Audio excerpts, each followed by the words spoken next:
so that I can stick it in the right place.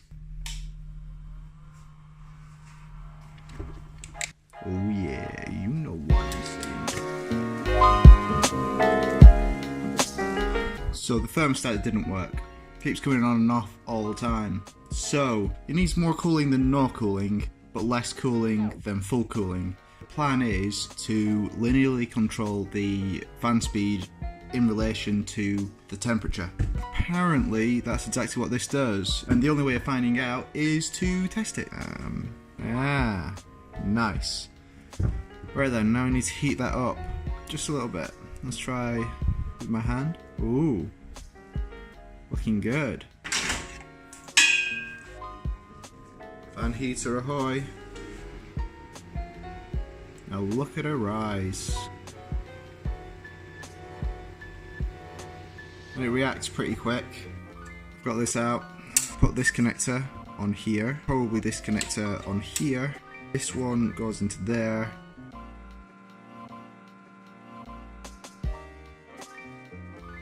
It's way better than it was. Previously it would turn on and off and it'd be really loud when it turned on. Now it is still on all the time, but it's at a much lower level and it blends in with the fridges in the room and the computer, and it's not annoying. Any changes are gradual, so they blend in. I could potentially improve it by having a look at the circuit board, finding the resistors that control the minimum voltage and the temperature point, and replace them with variable resistors, and then I'll make it tunable. If any of you want me to experiment, then just tell me in the comments. If I was to do this again, I would probably take a pot shot on a different board, try and get one with a little variability in it, pay an extra quid or two. It's worth it just to not have to develop it and backwards engineer it yourself.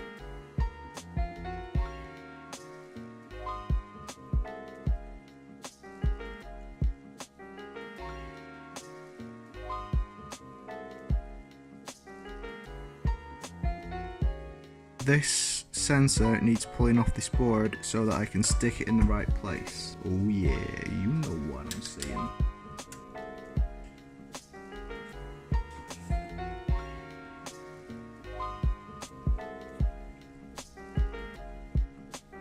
Nice.